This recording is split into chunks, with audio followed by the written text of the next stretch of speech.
आप देख रहे हैं यूनिवर्सल न्यूज टुडे। हाँ बिल्कुल बिल्कुल, जब साधु ही बनना है तो सांसारिक जीवन का मोह माया क्यों, राजनीतिक जीवन का मोह माया क्यों है भाई? अभी भी मोह माया छूटा नहीं है कुर्सी का।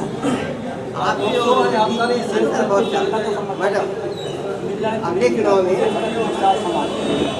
पिछले चुनाव में जो जीतने वाला प्रत्याशी था जो हारने वाला था उसके बीच में अंतर बहुत था। अब उल्टा हो जाएगा। हाँ उल्टा हो जाएगा। जनता का किस तरह से समर्थन मिला, बहुत ज़्यादा समर्थन मिल रहा है। मैंने कितने पत्रकार भाइयों को अपना पैर दिखाया, अभी अभी गोड़वा हमार सूजल बा, जब हमार प्लास्टर रहे तब वो हम चलत रहनी है, हमार प्लास्टर खुल गए तब वो हम चलत हैं जनता के बीच में। हार्ट अटैक वाला दिक्कत भइल तब वो हम चलत हैं। अरे जब हम यमराज को हरा सकते हैं तो दमराज को नहीं हरा सकते क्या?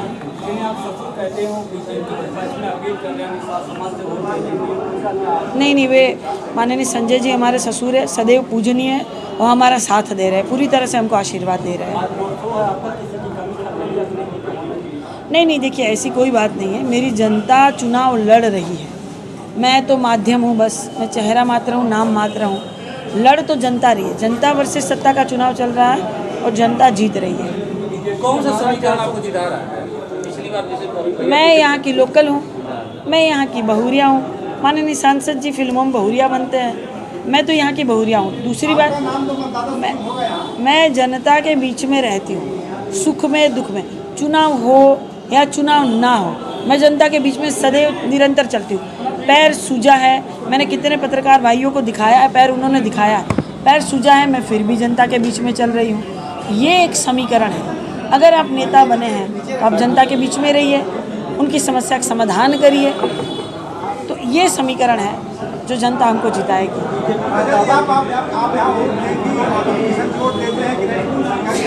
क्या? अरे वो बाहर ही है, वो जाके जौनपुर में वोट देंगे, यहाँ काहे देंगे? साधु बनना चाह रहे हैं, हिमालय जाना चाह रहे हैं, दूसरों का भी वोट खराब कर रहे हैं। तो सही बात है, जब मतदाता ही नहीं है तो गोरखपुरिया कैसे है? उनके कहने से क्या होता है मेरे भाई? उन्होंने कहा था 15 लाख आ गए, खाते में आ गए आपके। उन्होंने कहा था 100 स्मार्ट सिटी बन जाए, 2022 से पहले बन गई। उन्होंने कहा था किसानों की आय दुगनी हो जाए, हो गई। उन्होंने कहा था कि जो है सबके पक्का मकान मिल जाए, तो मिल गए। उनके कहने से क्या होता है? उनके कहने से कुछ नहीं होता। उन्होंने कहा था हम बहुत सारे गांव गोद लेंगे, अभी तो गांव गोद में ही घूम रहे हैं, गोद लिए वो गांव गोद में ही घूम रहे हैं, अभी तक उनका विकास नहीं हुआ है। तो ये धनिया छिड़कने वाली सरकार है, मात्र धनिया छिड़क के कहती है कि हमने विकास किया। अगर हम तारामंडल की बात करें, नौकायान की बात करें, नौकायान की नींव रखी थी बहन मायावती जी ने, शुरू किया माननीय अखिलेश यादव जी ने। अब ये बात वो हो गई कि एक पुलाव पकाना है तो गैस चालू किया बहन मायावती जी ने, पूरा का पूरा पुलाव पकाया ग्रेवी के साथ माननीय अखिलेश यादव जी ने। और भारतीय जनता पार्टी धनिया छिड़क के कहती है कि पूरा पुलाव हमने बनाया। हर एक चीज़ का श्रेय इनको लेना है। फीता कटा हुआ, उद्घाटन किया हुआ का री उद्घाटन करके कहती है ये हमने किया है। तो ऐसे नहीं चलता है ना। अब यहाँ ट्रैफिक की समस्या कितनी है, फ्लाईओवर बने हुए हैं, फ्लाईओवर जो बने हुए हैं समाजवादी पार्टी की सरकार ने बनाए, इनके नाम का तो एक ईंटा नहीं मिल रहा है। इन्होंने कहा था कि हम मेट्रो चलाएंगे, ईंटा ढूंढे थे भैया, आपको मिल जाए तो तनी फोटोवा वोटवा हमको दे दीजिएगा, हम भी वायरल करके जरा अगरबत्ती कर दें ईंटा को। ईंटा ढूंढे थे मेट्रो ट्रेन के, ईंटा मिलल कहीं? मेट्रो ट्रेन का ईंटा देखा आपने? तो ये कहते हैं कुछ करते कुछ है। इनकी करनी और कथनी में जमीन आसमान का फर्क है। क्या आप पार्टी शिकायत करेगी जिस तरह से कर्मचारियों को वोटिंग के समय डराया जाए? बिल्कुल शिकायत हम करेंगे, बिल्कुल करेंगे। हमने शिकायत कर भी दी है। हमारे वहाँ योगी फैक्टर बहुत होता है, उसकी बात की जा रही है योगी फैक्टर यहाँ चल जाए।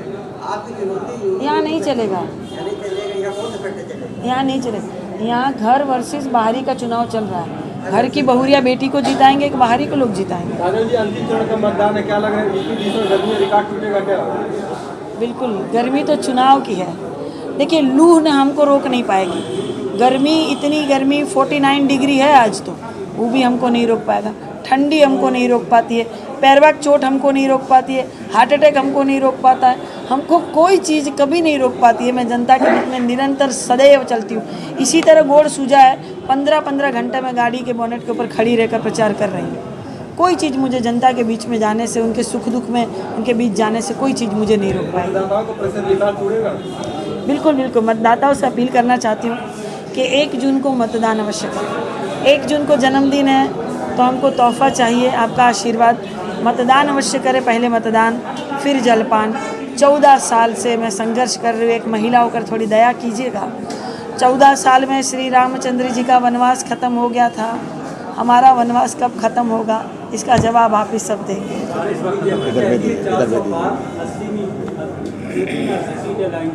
क्योंकि गठबंधन सरिया कानून लाएंगे और साझा हिसाबों में पेड़ लगाने की कोशिश कर रहे हैं। कौन कह रहा है? बीजेपी कहती है। उनके कहने से कुछ नहीं होता। 15 लाख आ गए खाते में, उनके कहने से कुछ नहीं होता।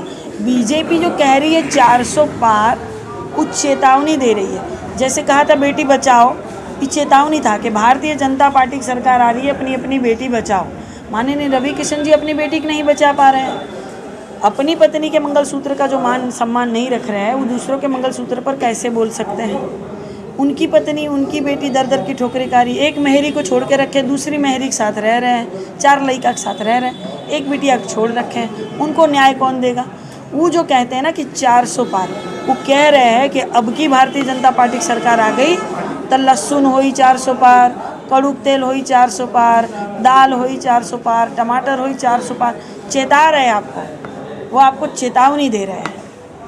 मैं बस इतना ही कहना चाहती हूँ कि I have struggling for 14 years. Even Sri Ramachandra ji's exile also ended in 14 years. When will my exile end? My people will decide how long my exile will last. Thank you so much.